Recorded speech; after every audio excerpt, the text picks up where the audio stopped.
The 10th of September, Rabbi Levitt, Gemora.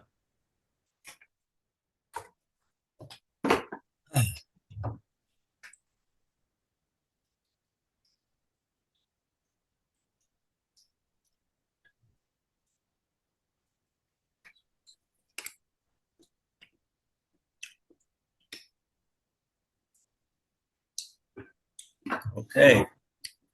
Good morning, Phil. Good morning. Oh, I got to put on my ozniyot, then I can hear.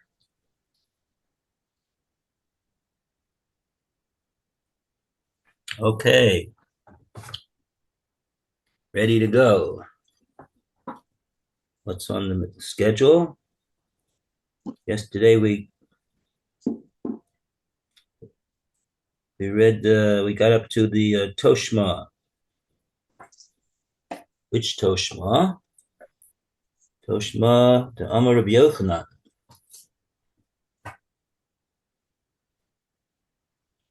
Okay. Amar Yochanan. We're on the 22b1, right-hand column, second paragraph. Damar Rabbi Yochanan, Mishum Rabbi Yishmael ben Yehotzadak. Rabbi Yochanan said in the name of Rabbi Yishmael, son of Yehotzadak, Minayan la'a veda sheshitafa nahar. And where do we derive that a lost object swept away by a river, shehi mut eres, that it is permitted, meaning that whoever finds it can keep it. Right. Diksiv, for it is written, V'chein ta'aseh l'chamoro, so shall you do for his donkey. V'chein ta'aseh l'sim laso, so shall you do for his garment. V'chein ta'aseh l'chol avedas achicha, so shall you do for any lost object of your brother. Asher tovad mimenu umitzasa, that is lost from him and you have found it. Mishe avuda heimenu umitzava etzel kol adam. This teaches that only that which is lost to him but is accessible to all mankind must be returned. Yitzasa bzu,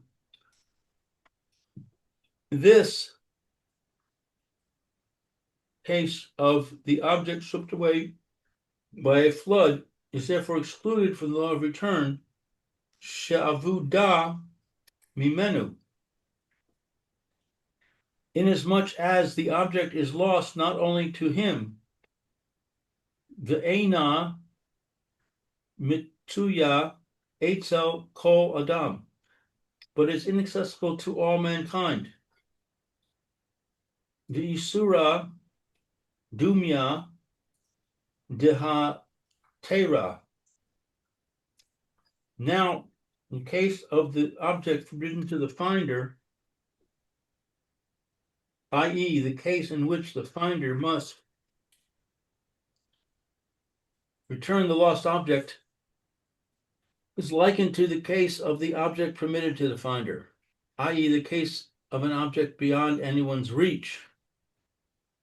Ma he tera.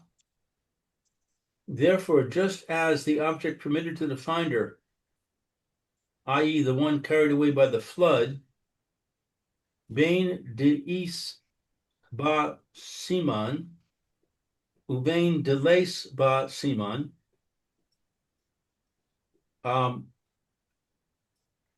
it is permitted whether it has a identifying mark or not, af isura, so too the object forbidden to the finder, the ordinary lost object which must be returned, vein de is ba simen uvein de les ba simen asura, is forbidden, i.e., it must be returned, whether it has an identifying mark or not. Tiyufta derava tiyufta. This is a refutation of Rava. It is indeed a conclusive refutation.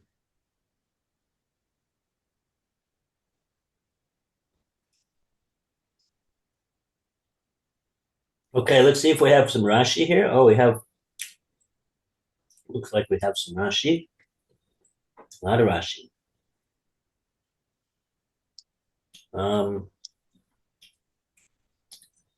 I guess we're going to start from Mimenu. It's the last wide line, fourth wide line on the top of Rashi. Okay, Mimeno, from him. Kara Yetera. That's an extra writing. Who? An extra thing there that it says Mimeno. La Ashmu Anim, to teach us She'enu Avud, that it's not lost. Ella Simen, only things with a simen. Elahimenu, from him. It's only lost from him. Wait, did I skip a line? Hold on. Did I skip a line? Elamehenu, right, from him. Because it says Mimeno has to be lost from him. Right.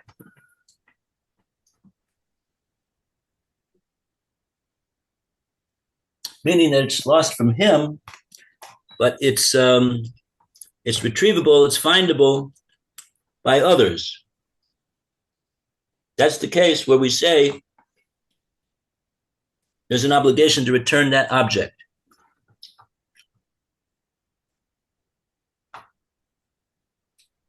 But the Gemora said, Yotzda, that pasuk, that extra lashon of Mimena, that it was lost from him, comes to teach us that in a case where it's avuda Mimena and it's not matsui eitzel kol adam, not only is it lost from him, but it's not found by anyone else either, like in the case of trying to save an item that's been swept away by a flooding river. That's a case which is the case which the pasuk excludes, and that case will be a case which the finder does not have to give it back. Somebody is going to find it. It didn't disappear off the face of the planet, but what we mean is that in the case of a raging, flooding river, it's basically not only lost to the owner, but it's also not going to be retrievable to anybody else from that flooding, raging river until the river deposits the item downstream, many towns away. So somebody is going to find it, but in that case, that's called a case where it was avod mimeno. It was lost from the owner. The eno matsuya eitzel kol adam. It is not found by other people, and it means in relation to the being able to retrieve it from the flood. So in that case, the object will be. Whoever finds it, he will not have to announce it and try to find the finder, the owner. It is his to keep. That's the din. That's the chiddush of Shat v'Nahar. Okay.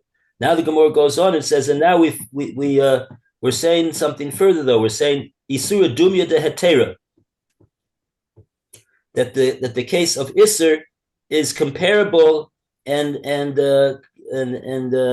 common to the case of Heter. And the Gemara's okay. So the Isura is Dumya Hetera, and the forbidding it is similar to the permitting of it. Kaven, since the machad, that's a thing. The kara. Kaven de machad kara. From this pasuk, from that pasuk, Yalfinin, we learn Metsuya, a find, Etzel Kol Adam, relating to everybody. Sheyachzor, that will have to return it. B'she'enu Metzia, and then if it's not found, Yizakebo, he can, anybody can get it. It kasha, it asks this difficulty, Akesh, L'chadede. It's a question for one. Is it for this one? It's kush ladodi. We're going to make a hekesh. We're going to make a hekesh between the cases of Isser and the case of Heter, because they're all learned out from the very same pasuk. Zola Isser, Vizola Heter. This one is for forbidding it, and this one is for forbidding it. So what's the basis of the hekesh, which shows the commonality between the case of Isser and Heter? Rashi explains in the next Rashi. Ma hetera. Ma hetera, just like the permitting, she'enu matzayo, that it's not found, lo chilek ben sheyesh bo simen u l'she'ein bo simen, that there's no, in that case, there would be no distinction made whether it has a siman or it doesn't have a siman. Right. It's not mutzi to the owner, and it's not mutzi to anybody else either who was trying to retrieve it from the flood. The flood just keeps taking it, and it's gone. Now, eventually, it goes down the river, like we said, and that person who gets it way down the river. So we say this is a case of heter, meaning that the finder could keep it, and he can keep it even if it has a siman. So in other words, the din of heter is bein beyesh bo siman, bein she'ein bo siman. Whether it has a siman, whether it doesn't have a siman, it'll all be the same din of heter. The finder could keep it. And now we're saying that since the halacha of Isser is learned out from that very same pasuk as well, just from a diuk, mimena, so the case of Isser will also be dumya to the case of Heter. Af Isura, that's what Rashi is going to tell us now. So even for the Isur, even for the forbidding. Okay. The Motzi Etzel Kol Adam, that it should be found by anybody. Lo Chiluk, there's no distinction. Bein Ein Simen, Bein, whether there's no Simen. The Chi Da, because if he knew Miyayish, he would have Yish on it if he had known. L'yesh siman, even if there is a siman, l'chi yada, if he knew, lo miyayish, he would not be miyayish if there was a siman. He can get it back. V'chi achi, here Yesh simin, since there is a simin, a sira, it is forbidden for him to take it. Ki ain't simin, because there's no simin on it. Nami sira also Yay, is forbidden. Simonami Asira. It's also forbidden. If there isn't a simin, it's also forbidden. If there is a simin, it will definitely be forbidden because he's not mayayish. If there is a simin, it's also forbidden to take it. Now, why? Heichi here, the ika l'mema, there is to say, lo yada dinafla. He didn't know that it was lost. He didn't know that it fell from him. So if they didn't know it fell from him, he's not going to do yush. Kodem before Shabbat liyatz until it came into this other guy's hand, the hand of this one. Right. So this is a case where what's the hekesh? The hekesh is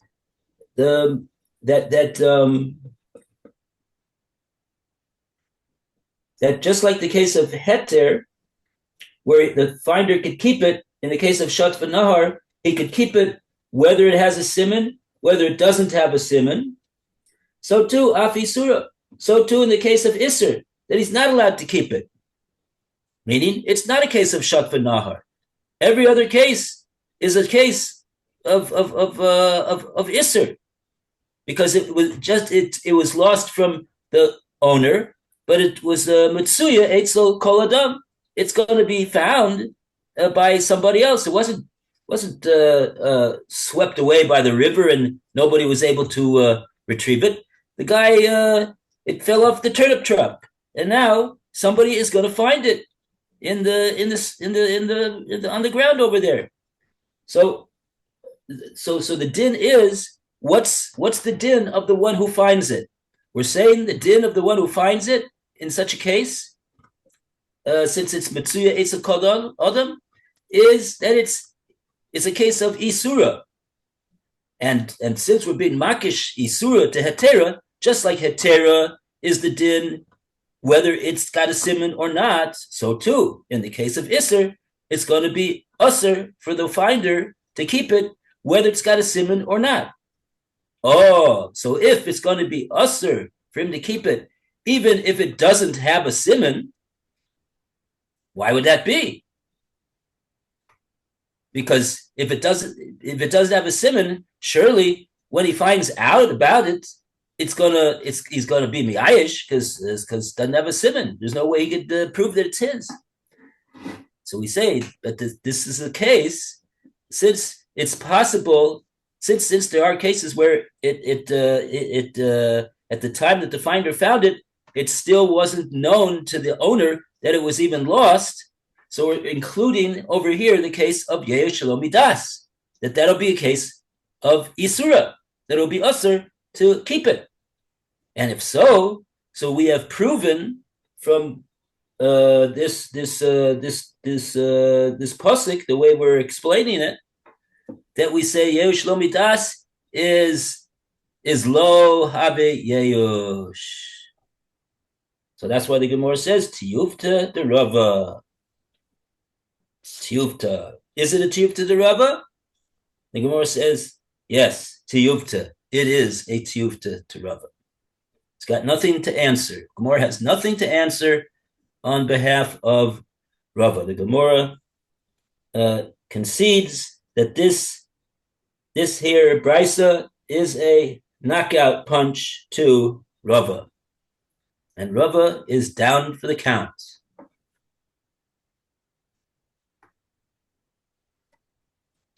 Okay. So now let's pick up, it says, Hilchasuk Kavase de Abaye. Roy's turn to read. Okay. The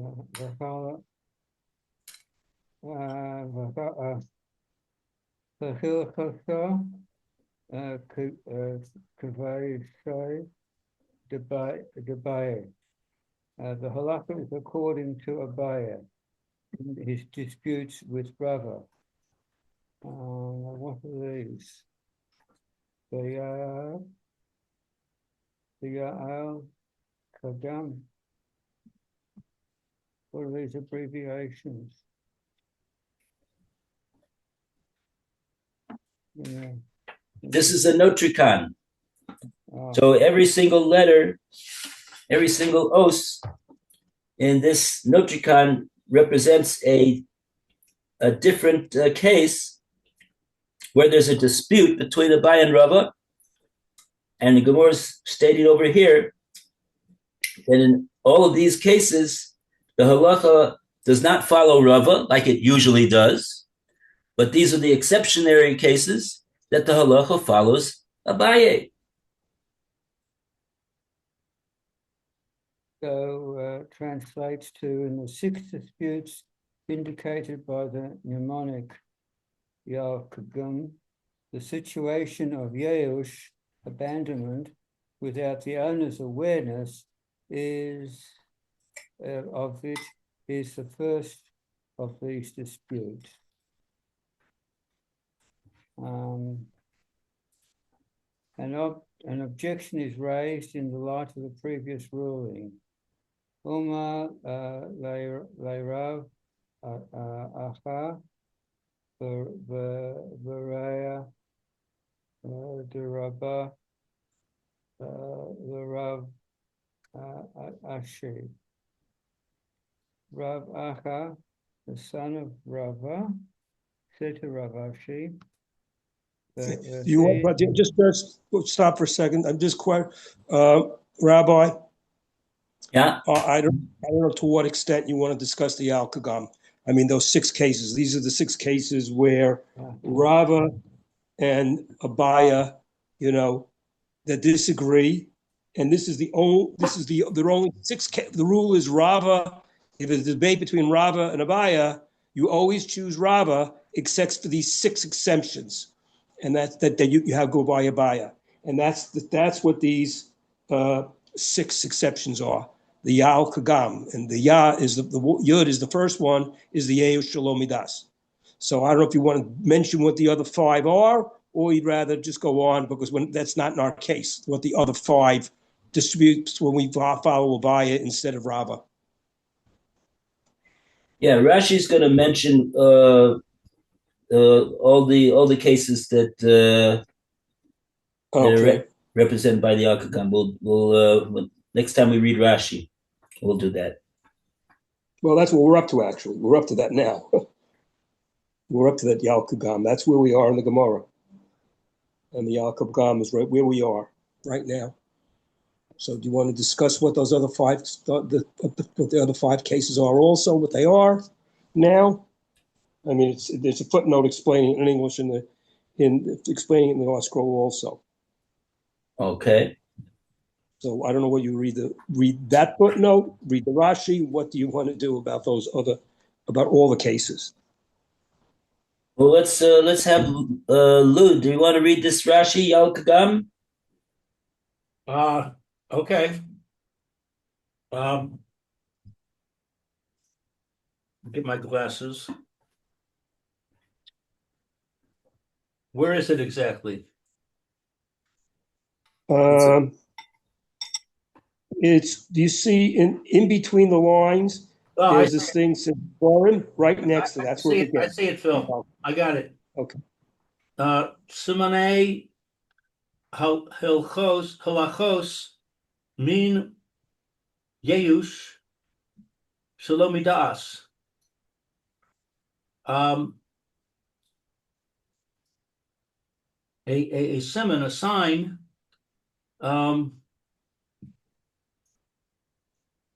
is the halacha, is the law from abandonment without knowledge. Dahacha ad zumas the mifra who nifsal bis nedorain That's the Sanhedrin. Sanhedrin. Yeah, that's where it's talking about it. That here,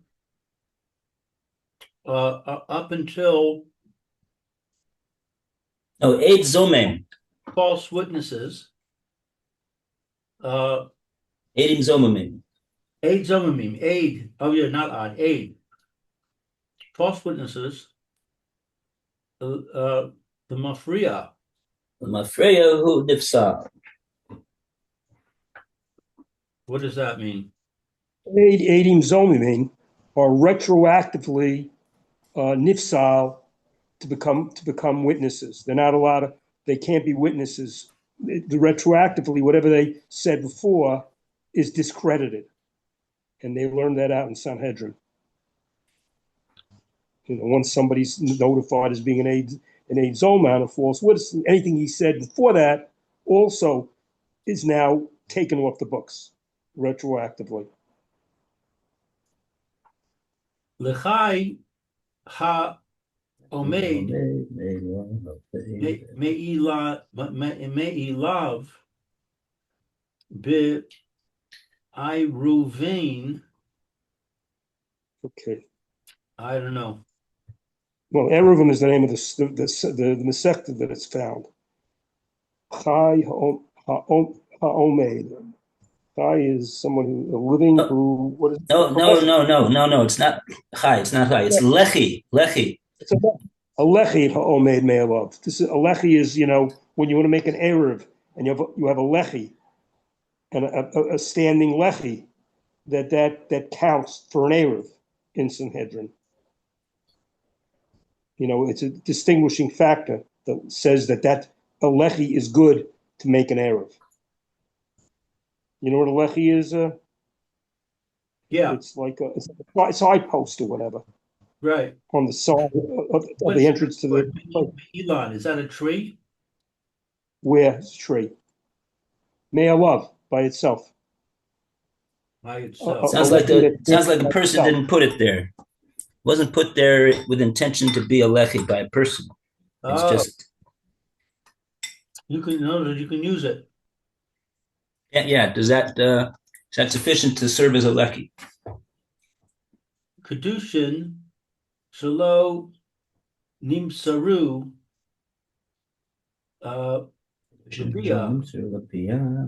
be kedushin. A marriage that is not consummated with relations. Yeah. Yeah. The example of this case would be that a man is mekadesh one of two sisters, and he didn't explain which one he was mekadesh. Of course, he could marry one of them, and not the other one. That would be okay. But in that case, he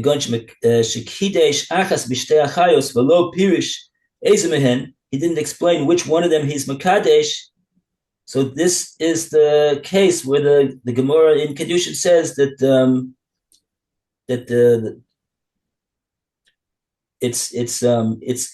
has a din of the Kedushin is chal, but it's a strange case. Since he can't consummate the Kedushin because we don't really know which one of them he married, and he's not allowed to marry the one that he didn't marry. So therefore, we say that the Kedushin is chal may suffik, and we go to Chumrah and we say you can't consummate the marriage, so you got to give her a get right away. So he's got to give two gets? Oh, that's a good question. He should have to give a get to the other one as well, right? I think so. I think you're right. Excellent. Yeah. Because that's just the point. We don't know which one. Maybe it's Rachel, maybe it's Leah. We don't know. Right. Glui dasa be gita begitin. The knowledge is revealed about the divorce document in Maseches Gittin. Yeah. So this is the Gimel of Yal Kagam. Right. And so this is about Hainu Shamagarish Gilo Dato, the one who wants to divorce. He announces, he's Megala his das, She'eno chafetz beget kodem shashliach moser oso leisha. He doesn't want that the get Eno chafetz beget kodem shashliach moser oso leisha.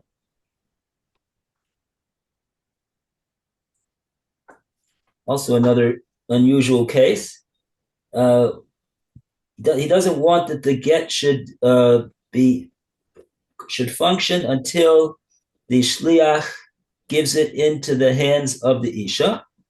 So what's the problem with this? What's the halacha is that there's a machlokes between Abaye and Rava on it, and the halacha follows Abaye that what shagili das eino mo'il levatel es aget ad shevatlenu beferish. Oh, I'm sorry. Okay, I was confused by their language. I don't like the way they explained this case. A person gave a get to a shliach, and the shliach is a shliach to give the get to the isha. So before he gets to the isha to give the get to her, the guy says, "I don't want the get. I don't want the get." So what do we say about that? So we got a machlekes Abaye and Rav over there, and the halacha follows Abaye that the guy said, "I don't want the get. I don't want the get." That gili das is eno mo'il levatel as a get. Simply words are not enough to undo the fact that he had to get written and he had to get sent with the shliach. Ad shivat lenu beferish, until he nullifies the get openly and explicitly. Okay, that's the case of Gimel. Okay, Mumar, Ochel, Nevelos, the Lachim, Lachis.